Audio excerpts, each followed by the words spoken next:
আজকে আমাদের রেসিপি হলো দই। এই গরমে বানিয়ে ফেলুন ঠান্ডা ঠান্ডা দই। দই বানানোর জন্য আমরা 1 লিটার পরিমাণ দুধ নিয়ে নিয়েছি, আর 1 লিটার দুধটাকে ভালোভাবে ফুটিয়ে নেওয়ার পর এখানে দিয়ে দিতে হবে চিনি। আমি 1 লিটার দুধে 3 ডাব্বু, ছোটো একটা ডাব্বুর 3 ডাব্বু চিনি এখানে দিয়ে দিচ্ছি। আপনারা আপনাদের স্বাদ মতো বা পরিমাণ মতো চিনি বাড়িয়ে কমিয়ে নিতে পারেন। তারপর এটাকে আরও ভালোভাবে ফুটিয়ে নিয়েছি এবং দুধটা যখন অনেকটাই ঘন হয়ে আসবে, কালারটা চেঞ্জ হয়ে আসবে, সামান্য একটু কমে যাবে, আপনারা বুঝতে পারবেন।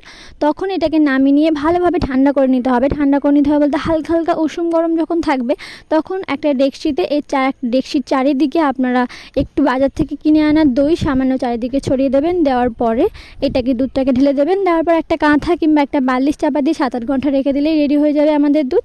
পুরো ভিডিও দেখতে হলে রিলেটেড ভিডিওতে আপনারা দেখে নিতে পারেন। পুরো ভিডিওটা আমি সেখানে দিয়ে রেখেছি। আর ভিডিওটা যদি ভালো লেগে থাকে তাহলে লাইক, কমেন্ট অ্যান্ড সাবস্ক্রাইব করে আমার পাশে থাকবেন। আর কোনো রকম যদি সমস্যা হয় অবশ্যই কমেন্টে আমাদেরকে জানাবেন। আজকে ভিডিও এই অবধি, সবাই ভালো থাকবেন, টাটা।